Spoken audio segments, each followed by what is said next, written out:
Hi guys, it's Rob here from Harmony Music. In this video, I'm going to explain a few ways that you can properly structure your guitar playing practice. Before we get into that, don't forget to like this video, subscribe to our channel as well if you're new here. That really helps us out, keep making this free content for you guys. So let's get into the video. So the first thing that I want to say is practice doesn't have to be boring. A lot of people, when they hear the word practice, they kind of zone out a little bit in their head because they think practice means boring. And we don't want that. You need to think of ways to keep your practicing fun. Make challenges for yourself. Even if it's just trying to play something a little bit faster than you played it before, or just trying to get a little bit more accurate each time, treat it as a bit of a challenge, and that way that will reduce the boredom possibilities. We don't want that. The last thing we want you to do when you're practicing is to be bored. Try and keep it entertaining. That's the first thing that I could say.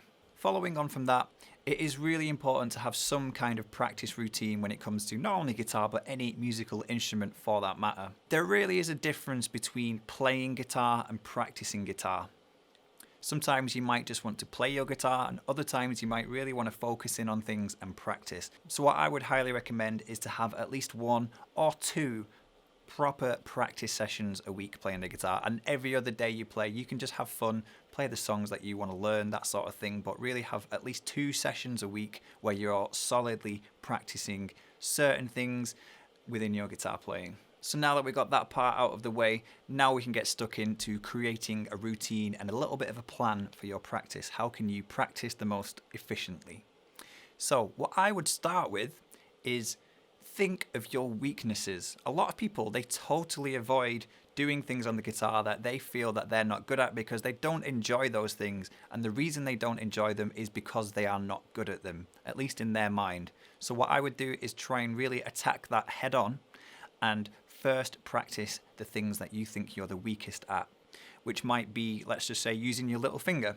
A lot of people struggle to use their little finger at first, so try and think of things that you can do which purely involves your little finger. Try and strengthen it up, try and get that movement in there. That's just an example, but whatever it is that you feel like you're struggling with, slides, bends, chords, no matter what it is, try and start with whatever you think you are struggling with the most, because obviously over time you will struggle with that far less, because the aim here is to turn your weaknesses into strengths. That's the whole purpose of practice. Then when you start to see some sort of small improvement within that practice session, then you can move on to practicing things that you're already familiar with, already comfortable with. The way that I would view it is probably some sort of 70-30 split between practicing things you're weaker at and things that you're stronger at. 70% focus on the things you're weaker at and 30% focus on the things that you're stronger at.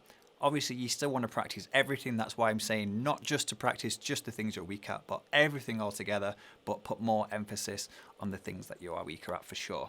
The next thing I would highly recommend doing in your practice is to spend some time playing along with something, whether it's a metronome, a drum beat. Let's just say you can type drum beat in on Google, and I'm pretty sure you'll be able to find just a single drum beat by itself, different speeds, that sort of thing, and try and play along with it, whether you're just playing chords and trying to get some changes, or if you're playing with a metronome when you're trying to play a riff or a scale or anything like that, and play about with the different speeds. And the most important thing is the fact that you're playing along with something, because that's going to give you some sort of structure within your playing. It's going to give you something to try and keep up with, and that is extremely important, because if you're playing with a band or a backing track or anything like that, or playing along to a song, you're going to need to be able to keep up with whatever it is that you're playing to.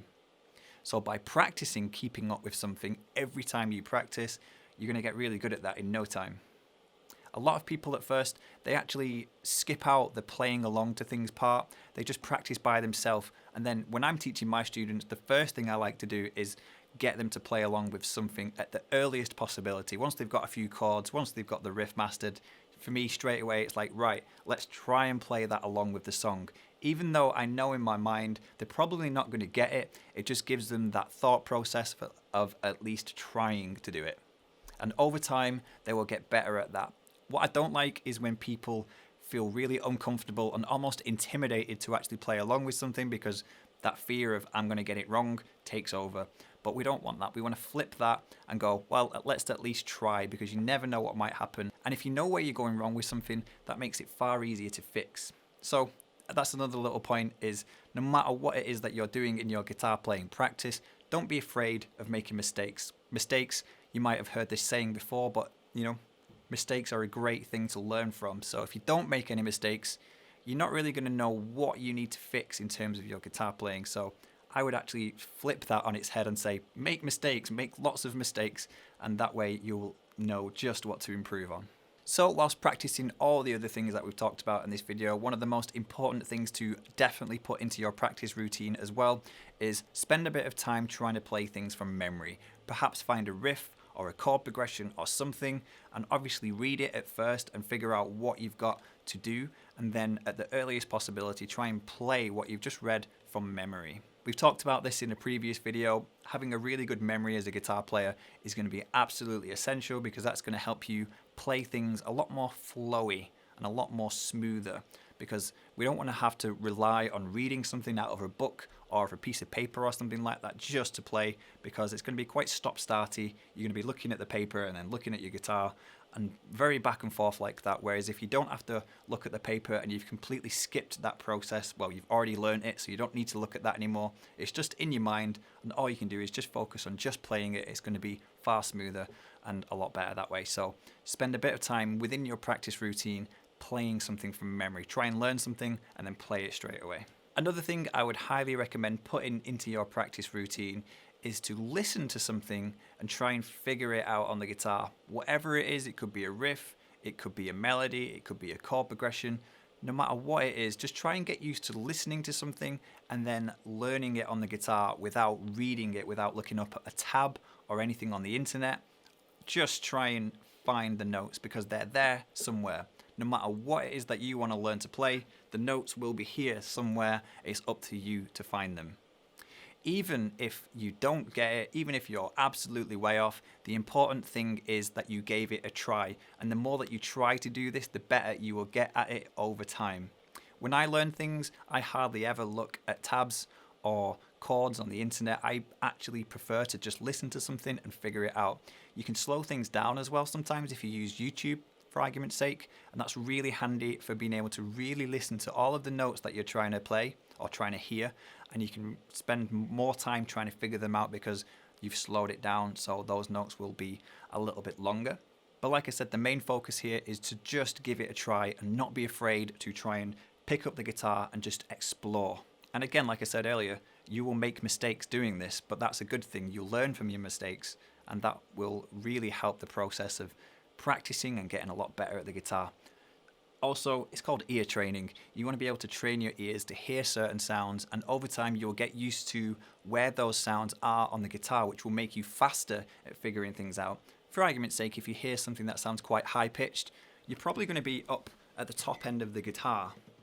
So you can kind of make educated guesses straight away when you hear something. If you hear something quite low, it's probably going to be on the lower strings of the guitar. So you don't want to start up here.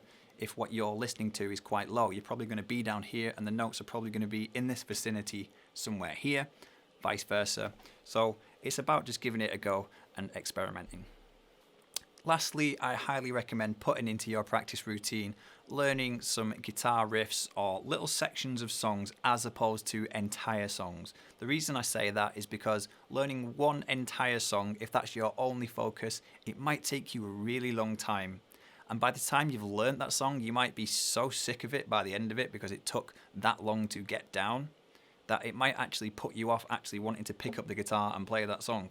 So it makes more sense at first to just learn little sections, just listen to a few different songs, pick your favorites, and think, I really like this part of the song, I really like the start of this song, the guitar part, or I really like the chorus part of this song, and just try and pick little parts out of lots of different songs, and that will make it far more interesting because it'll be a lot quicker to learn a little part as opposed to an entire song, and you're far less likely to get really frustrated by doing that.